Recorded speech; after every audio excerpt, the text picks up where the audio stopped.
afternoon, folks, and thanks for joining me. The subject today freaks quite a lot of people out, and I thought, let me see what I can find on that.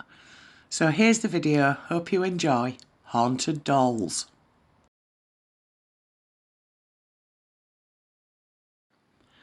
Our first account comes from Redditor Abandoned Explorer 21. I was driving past a yard sale when this doll caught my eye. It was on a chair with a piece of paper taped to its chest that said, "Haunted. Take it. It's free." I found it funny and asked the owner why she thought it was haunted. The owner told me she bought it at a thrift store after her daughter had begged for it. Her daughter immediately named the doll Violet. The very next day she hears another girl's voice arguing with her daughter in the living room. She went and saw her daughter sitting on the couch watching TV with Violet beside her. She asked her who she was talking to, and she said Violet. A week later, while her daughter was at a friend's house, the owner begins hearing a girl's voice coming from her daughter's bedroom. She goes to check and sees Violet sitting in the middle of the room. She grabs the doll, puts her on the bed and walks out. As she begins walking towards the kitchen, she tells me she saw the magnetised letters on her refrigerator spell out "Hi." Then a music box in her living room starts to play, and the door to her daughter's room slams shut. She grabbed her keys and left the house in a hurry. She waited outside until her husband came back home. When they opened the door, they see Violet in the living room, sitting on the coffee table in front of one of her daughter's colouring books.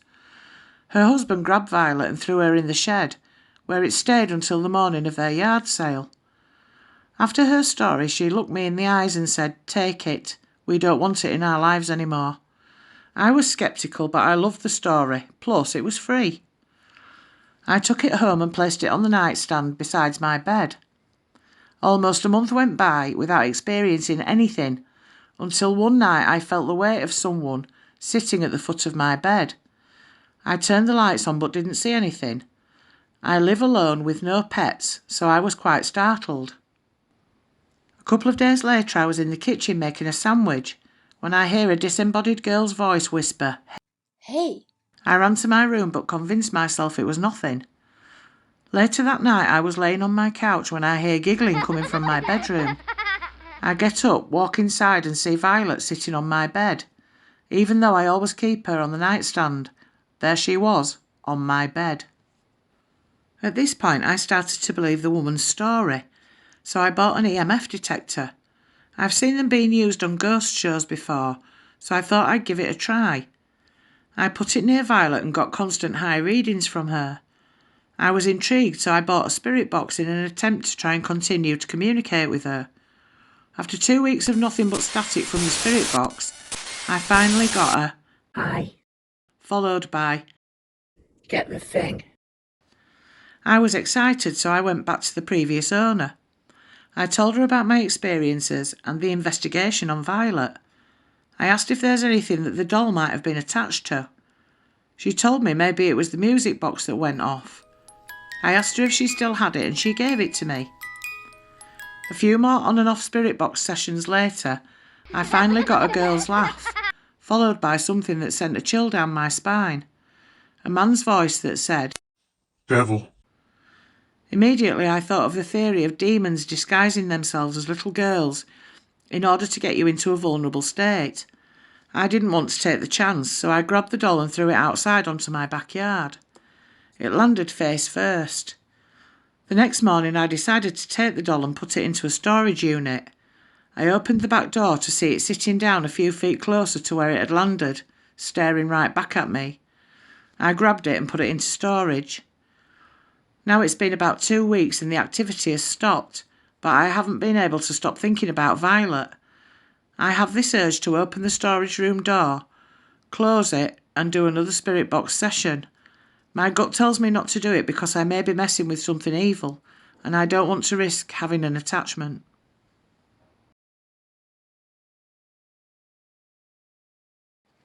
Annabelle, the scary doll featured in the Conjuring films, as well as the more recent Annabelle film, was actually based on the stories of Ed and Lorraine Warren.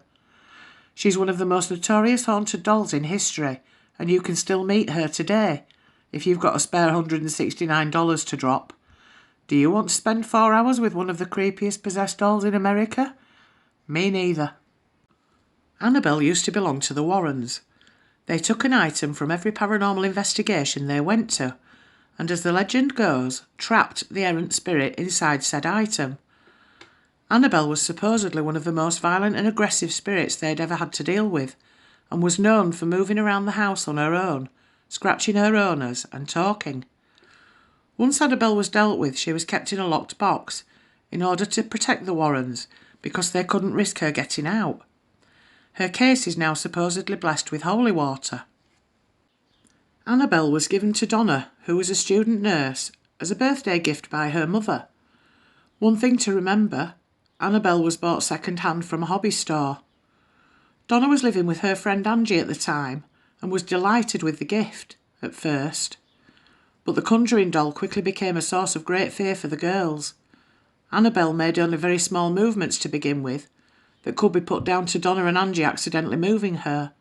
For example, ended up on the floor instead of on the chair. Maybe she just fell off. Soon, though, the movements started to increase, and the doll started to move more. For example, she may have ended up on the couch instead of on Donna's bed, or outside Angie's door immediately after she was returned to Donna's room. Their close friend Lou was very nervous of the seemingly innocent Raggedy doll. He believed that she was evil, or possessed, and that something needed to be done about it. But Donna and Angie were very progressive in their views, and didn't think anything of the sort, and still believed that perhaps they were to blame for the movements of the doll. The Annabelle doll story quickly became more sinister. Soon the girls started to find notes around their apartment. The strange thing was that the notes were written on parchment paper, and neither of the two girls had ever used parchment before. The notes said various things, but most commonly they said things like, "Help Lou" and "Help us."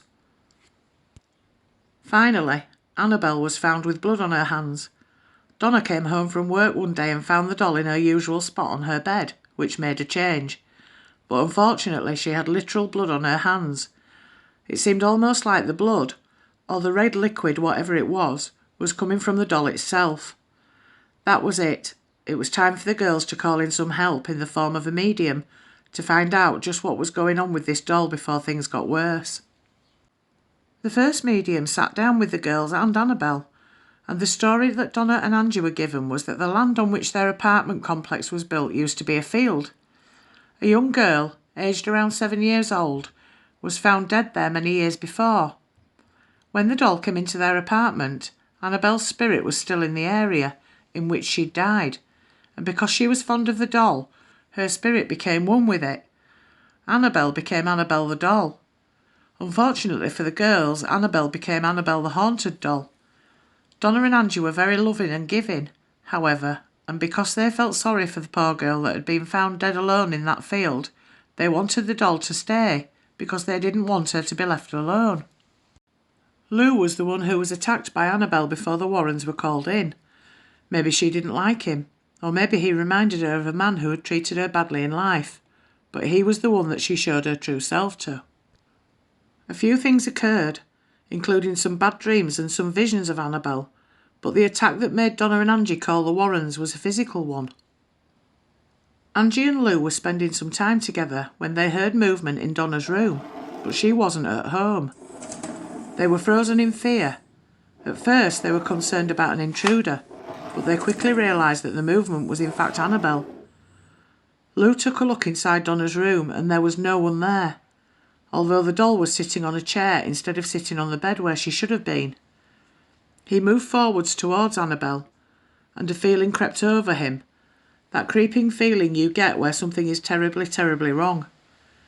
He felt a terrible pain on his chest and realised that there was a series of claw marks, raking marks like someone had leapt at him and roughly scratched him. No one was in the room, and so he knew that the marks must have come from Annabelle. What was stranger still about these scratches is that they healed straight away, and within just 2 days there was no trace of them at all. The Warrens were then called in. A priest was called into the apartment along with the Warrens, and it was discovered that Annabelle's main goal was to take possession of Donna's soul. Annabelle was a demon. She was attached to the doll. The Warrens said that demons don't possess items or things, instead they possess people. The priest eventually exorcised the apartment and the Warrens took Annabelle away with them. They both agreed that it would be best to drive home on the back roads, worried that if they drove on the main highways, that Annabelle would find a way to cause an accident. Sure enough, they were plagued with car problems the whole way home. The power steering failed, the brakes failed, and the engine of the car kept stalling. The problems ceased for a little while once Ed Warren sprinkled Annabelle with some holy water. Once the pair got home, Ed put the doll on his desk, thinking that she'd be safe there for a little while. Soon she showed them what she was really made of. Annabelle was seen rising above the desk, levitating on multiple occasions. Soon that activity slowed down and stopped, and the Warrens thought that perhaps the demon had quieted. But she was soon found in different rooms of the house, moving around, and when the Warrens put her in one place, she would quickly be found in another. Ed and Lorraine called the priest, but he didn't seem to take it too seriously, and said to Annabelle that she couldn't hurt him because she was just a doll. That was a big mistake, because he was in a car accident on the way home. The car turned over, the brakes failed, and his car was completely written off. Although the priest was badly hurt, he did survive. Annabelle is still around today, residing in the locked case that the Warrens built to keep her from getting free and roaming around their house. There is a warning sign on the case saying "Do not touch," as well as a cross. Some say that they see Annabelle moving around the case, waiting to get free. Annabelle in The Conjuring wreaked havoc on those around her, and the real Annabelle doll most definitely did the same. The Conjuring doll is one of the spookiest tales in modern history when we talk about haunted objects, particularly because she had to be kept behind locked glass, and particularly because the Warrens didn't manage to rid the doll of the demon. Annabelle is still available to view today. Would you dare to visit her and learn more about the Conjuring true story? Just as a point of interest at the end of this story, in the mid-70s my auntie from America came over, and when she came over she brought me a doll. And what doll was it? It was a Raggedy Ann, just like Annabelle. I never saw it move, it didn't walk about in the bedroom or levitate, but then it could have done while I was asleep. Who knows?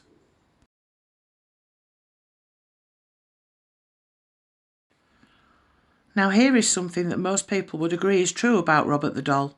He's terrifying. Ostensibly a little boy in a sailor suit, his careworn face is only vaguely human. His nub of a nose looks like a pair of pinholes. He's covered in brown nicks like scars. His eyes are beady and black, and he wears a malevolent smirk. Clasped in his lap he's holding his own toy, a dog with garish popping eyes and a too big tongue lolling crazily out of its mouth. Here are some other things that people also agree is true about Robert.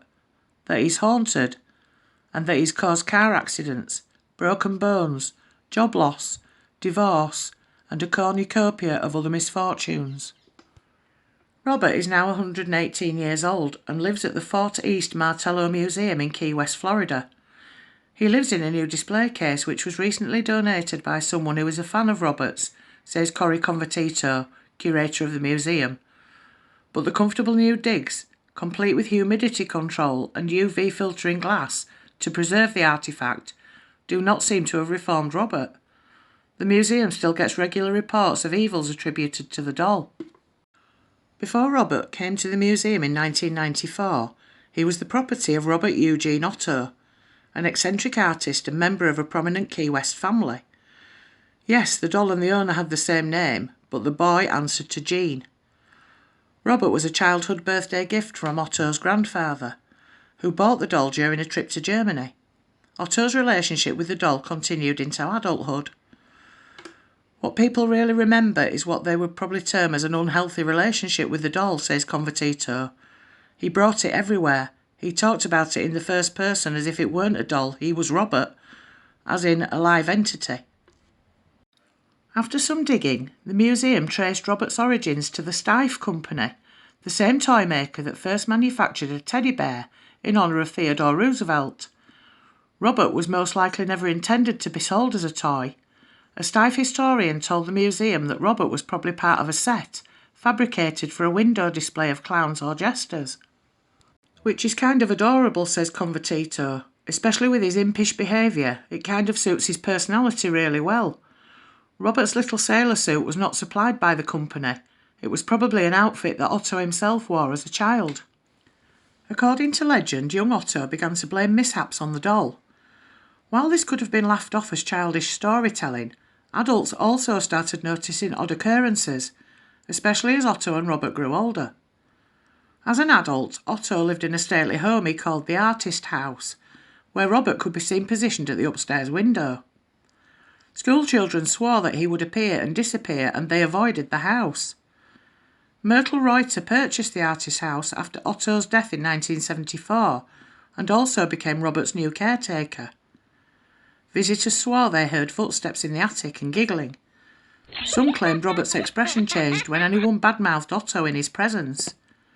Reuter said Robert would move around the house on his own, and after 20 years of antics, she donated him to the museum. But far from banishing Robert to obscurity, his arrival at the museum marked a turning point for the doll.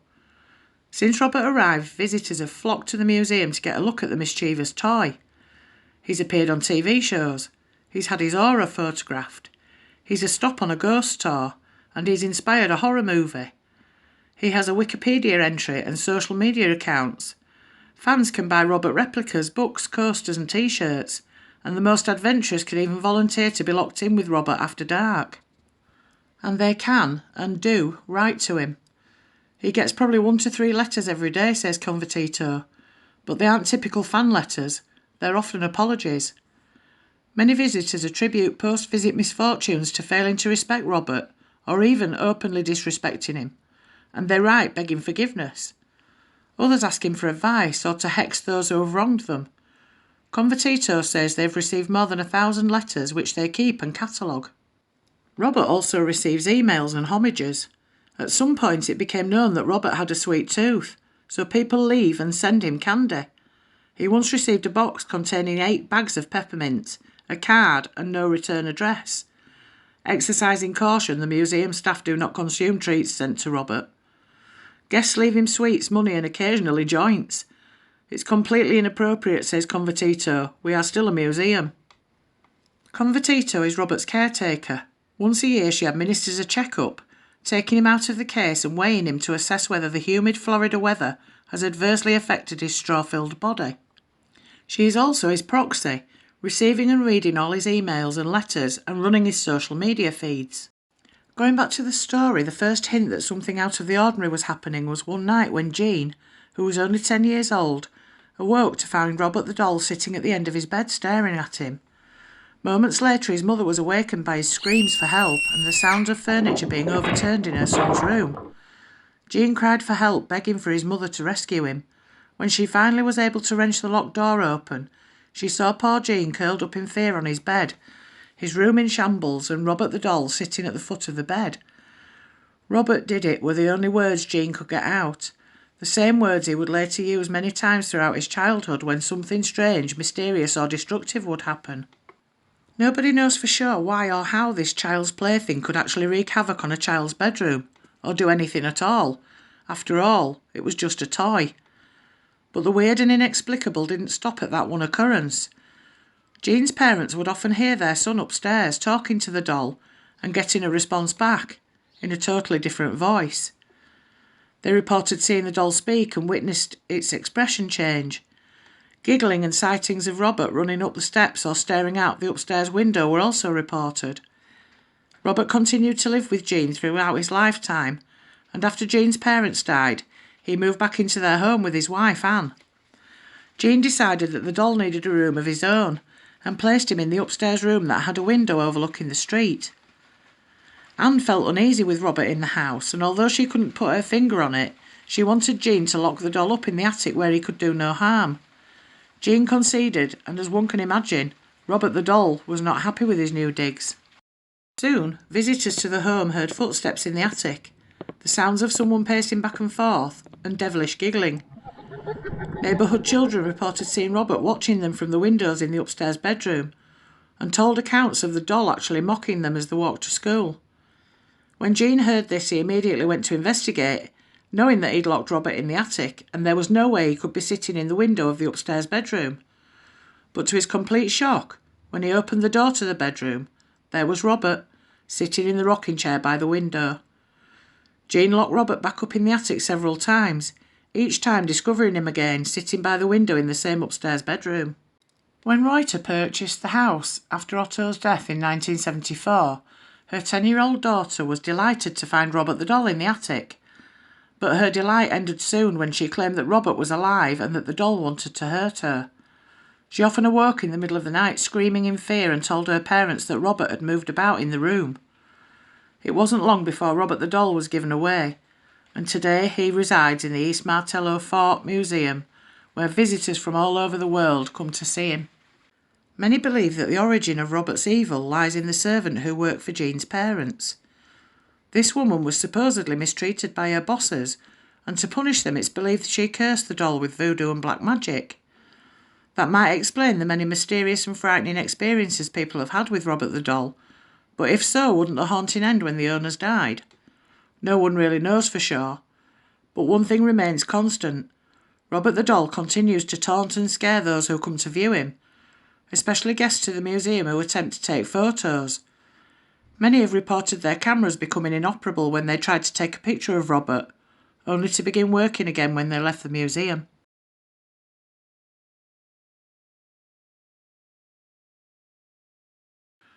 In 1918, a young man purchased the doll that would later on claim the name of Okiku as her own for his 2-year-old sister, and the legend would kickstart a tourism flash. Japan during this era was still stuck in the ways of feudalism. While the world around her was embracing the progress of technology and science, Japan was holding tight to her beliefs and to her rich mythology and fables. This was a land, and still is by all accounts, where demons, ghosts, vampires and other creatures roamed free. A land where goblins and evil spirits were constantly harassing normal folks. On the 3rd of February, you drove evil spirits away by going to shrines and through ritual and folklore practices, Setsuban events.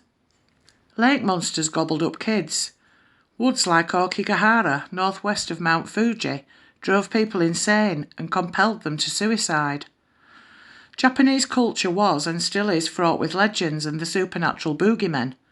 And dolls, some of them, were powerful instruments of magic.